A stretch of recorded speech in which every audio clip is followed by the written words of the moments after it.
Hello. हाँ जी sir. हाँ ठीक है सर। हाँ सर मैं जल्दी पहुंच जाऊंगा।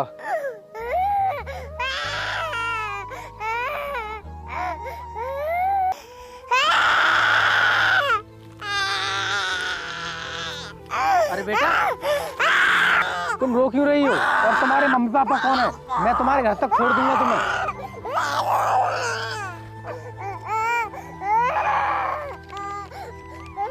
मैं इस बच्चे की माँ इसको कचरे में फेंक कर जा रही हूँ क्योंकि मुझे इसकी जान बचानी है। इस बच्चे का बाप इसको जान से मारना चाहता है क्योंकि वो चाहता है कि उसके लड़के का पैदा हो। अगर किसी भले आदमी को यह बच्ची मिले तो उसको ऐसे आदमी को दे देना जिसको कोई औलाद ना हो। मेरी हाथ जोड़कर विनती है। मैंने यह सब अपनी बच्ची की जान बचाने के लिए किया है। ये कैसा दौर आ गया? एक मासूम सी बच्ची को जंगल में छोड़ दिया। लड़का और लड़की में क्या फर्क है? पता नहीं दुनिया वाले कब समझेंगे।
अरे आइए भाई साहब, कैसे आना हुआ?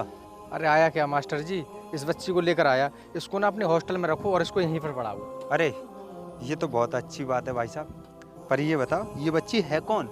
आप ये समझ लीजिए ये मेरी बेटी है। जितना भी इसकी पढ़ाई में खर्चा होगा वो मैं दूंगा और एडवांस भी। अरे नहीं नहीं, इसकी कोई ज़रूरत नहीं है भाई साहब।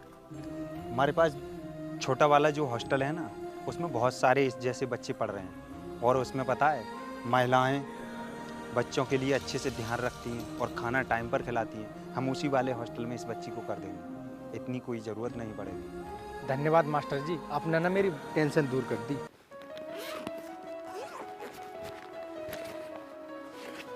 ये लो 2 लाख एडवांस, और ज़रूरत पड़े तो मैं फिर कर दूंगा। अरे ठीक है भाई साहब, इसकी और कोई आवश्यकता नहीं पड़ेगी। आप बेफिक्र होकर जाइए और बच्ची की टेंशन ना करें। हम अच्छे से इसकी परवरिश करवाएंगे। अरे मैं तो बहुत लेट हो गया, मुझे तो ऑफिस जाना था। ठीक है मास्टर जी, नमस्ते, मैं चलता हूँ।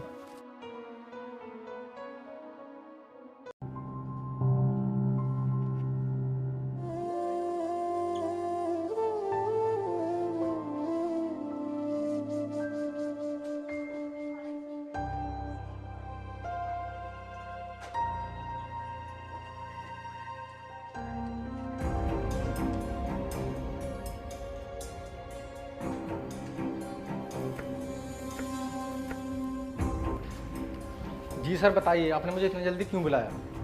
इसको तुम जल्दी आना कहते हो जो इतनी लेट आए हो? अर्जेंटली मीटिंग थी और अब मीटिंग भी खत्म हो गई। सॉरी सर, छोटी सी बच्ची की ज़िंदगी का सवाल था इसलिए लेट हो गई। बकवास बंद करो। तुम कोई भी काम जिम्मेदारी से नहीं करते हो। तुम अपनी जिम्मेदारी कब समझोगे? Sorry sir. तुम्हारे सॉरी बोलने से बात खत्म नहीं हो जाती। ये कंपनी ऐसे नहीं चलेगी। सर मीटिंग तो बाद में हो जाती, एक छोटी सी बच्ची की ज़िंदगी का सवाल था। अगर मैं उसे ऐसे ही छोड़ जाता तो वो मर जाती।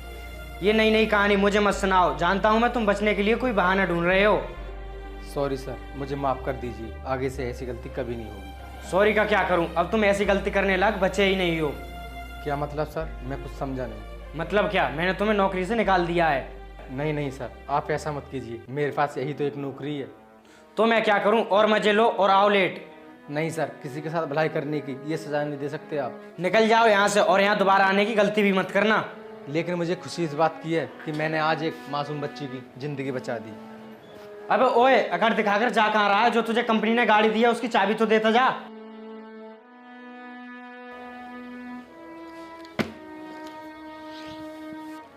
अब चल बेटा, पैदल पैदल, तुझे भी पता चल जाएगा।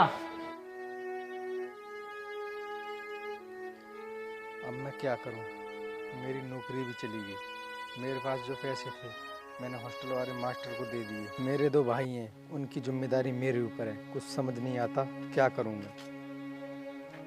भैया हम यहाँ क्या सुन रहे हैं? हमें मालूम है आपकी लापरवाही वजह से नौकरी से निकाला है। हाँ छोटे, ये बात सच है, मुझे नौकरी से निकाल दिया गया है, लेकिन मेरी लापरवाही की वजह से नहीं, इंसानियत की वजह से। भैया ये क्या बकवास कर रहे हो आप? आपको इंसानियत दिखाने की जरूरत क्या थी? अब चली गई ना नौकरी। तो क्या हुआ छोटे, नौकरी तो मुझे दोबारा भी मिल सकती है, लेकिन एक इंसान की जान चली जाती तो वो दोबारा नहीं मिलती। भैया हमें किसी जान बचाने का ठेका नहीं लिया है, हमें अपने बारे में सोचना चाहिए। अरे भैया आपको पता नहीं है आपको कितने काम करने हैं और आपकी नौकरी से हमें कितनी उम्मीद थी। मुझे अपने लिए एक शोरूम भी खुलवाना था। हाँ भैया मुझे भी एक गाड़ी चाहिए थी। कोई बात नहीं छोटे, सब ठीक हो जाएगा, कुछ दिनों की तो बात है। अब क्या ठीक हो जाएगा? आपके अकाउंट में 2 लाख रुपए हैं, वो मुझे दे दो, मैं काम शुरू करूंगा। लेकिन छोटे, वो पैसे तो मैंने मास्टर जी को निकाल कर उस बच्चे की पढ़ाई के लिए दे दिए। क्या भैया? लगता है भैया आपकी बुद्धि भ्रष्ट हो गई है। किसी अनजान को, और पता नहीं किसका गंदा खून है, उसको 2 लाख रुपए दे दिए। भैया आपने हमें तो बर्बाद कर दिया। देख छोटे, मैं कोई ना कोई रास्ता निकाल लूंगा, तुम लोग चिंता मत करो। बस अब तो एक ही रास्ता बचा है भैया। क्या रास्ता बचा है, बता छोटे। भैया हम अपनी थोड़ी सी जमीन बेच देते हैं। नहीं छोटे, जब इंसान की जमीन बिकनी शुरू हो जाती नहीं है तो उसके बर्बादी के दिन आ जाते हैं। और सुन, मैं ऐसा होने नहीं दूंगा। भैया ये क्या पागलों जैसी बात कर रहे हो आप? देख छोटे, एक बार जमीन बिकना शुरू हो जाए तो ऐसा चस्का पड़ता है, सारी जमीन बिक जाती है। भैया ये फालतू के उपदेश देने बंद करो, हमें अपने हिस्से की बेचनी है। भैया तुम ऐसा करना, कल तहसील आ जाना, हमने घर के कागजों की भी तैयारी करवा ली है। अच्छा, तो तुमने सारी प्लानिंग पहले से कर रखी है और तुम घर को बेचना चाहते हो? भैया ये घर बेचना नहीं, हम बांटना चाहते हैं। अब हम तुम्हारे साथ नहीं रहना चाहते।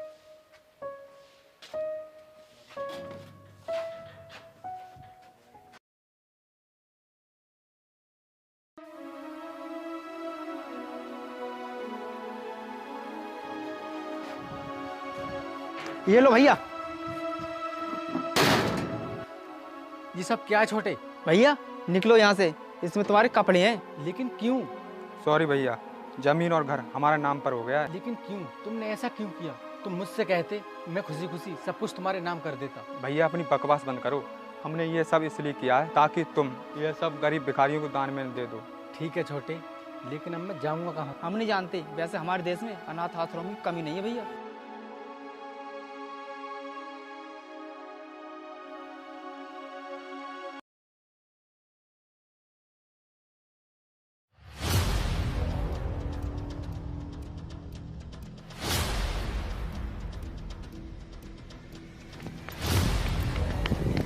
रुक जाओ वरना गोली चला दूंगी।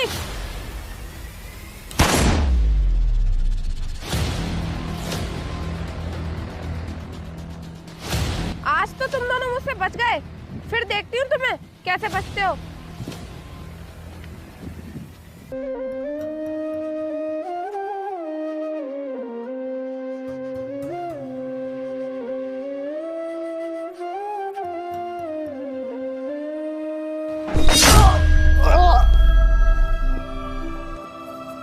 क्या हुआ अंकल?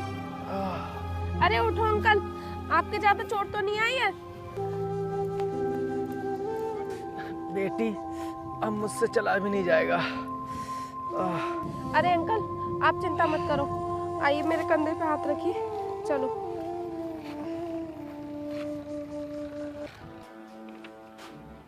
अरे बेटी, ये किसको ले आई तुम?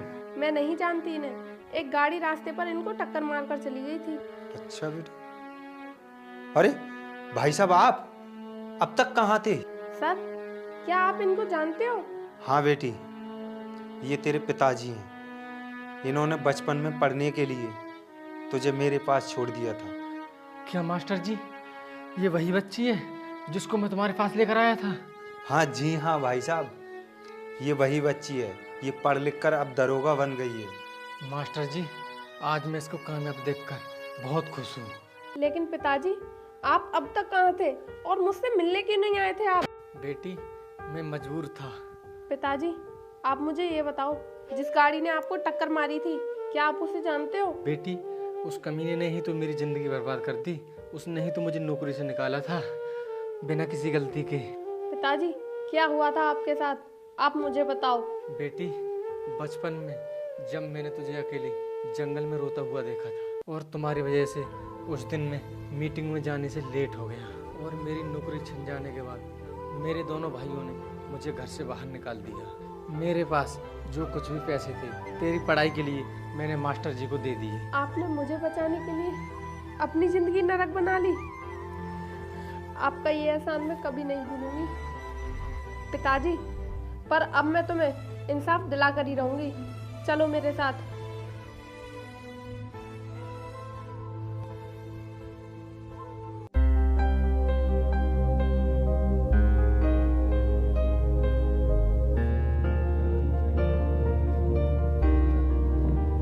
हिलना मत दोनों भाई। अगर भागने की कोशिश की तो दूसरी टांग में भी गोली मार दूंगी और जिंदगी भर के लिए अपाहिज हो जाओगे। अरे मैडम, आप और इनके साथ? क्यों, क्या हुआ? ये मेरे पिता हैं। तुमने इनके साथ जो किया है वो सब कुछ मुझे पता चल गया, और तुम लोग जुए में सारे पैसे उड़ाते रहे और सड़क पर आते जाते लोगों को भी पैसे छीन लेते हो तुम। मैडम, आप क्या चाहती हो? हम सब कुछ लौटाने के लिए तैयार हैं जो इनके हिस्सा में है। इसकी कोई जरूरत नहीं है। आज से ये मेरे साथ रहेंगे और तुम्हें तो मैं छोड़ूंगी नहीं। मैडम, तुम तो हमारी भैया की बेटी हो, फिर तो तुम हमारी भतीजी बनी। और हाँ, तुम्हारा फर्ज बनता है, बस हमें एक बार छोड़ दो। मैं केवल अपनी वर्दी का फर्ज निभाना जानती हूँ। इस समय मेरा फर्ज यही है। अब तुमको जेल में जाना ही पड़ेगा।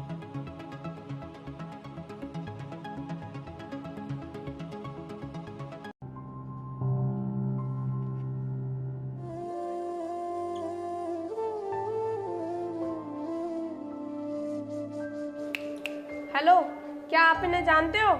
जी मैडम, आज से 15 साल पहले ये मेरी कंपनी में काम करता था। अच्छा, ये तो जानते हो, मगर ये नहीं जानते कि कल तुमने इन्हें जान से मारने की कोशिश की। ये क्या कह रही हो मैडम? मैं तुम्हें गिरफ्तार करती हूँ और तुम पर धारा 307 लगाकर, क्योंकि तुमने इन्हें मारने की कोशिश की। लेकिन मैडम, मैंने इन्हें मारने की कोशिश कब की जो तुम मुझे गिरफ्तार करना चाहती हो? पहली गलती तुम्हारी, इन्होंने किसी मासूम बच्ची की जान बचाई और तुमने इन्हें उस गलती की बहुत बड़ी सजा दी। और तुमने कल रास्ते में जाती हुई गाड़ी से इनकी जान लेने की कोशिश की। अगर वहाँ पर मैं टाइम से नहीं पहुँचती तो ये नहीं बच पाते। तुम्हारा क्या, तुम तो बड़े आदमी हो, पर इनको कौन देखता वहाँ पर। जी मैडम, सॉरी, मुझसे कल गलती हो गई। सॉरी क्या, चल मेरे साथ। जिंदगी भर तुझे जेल से बाहर नहीं आने दूंगी। जमानत को भी तरसेगा तू।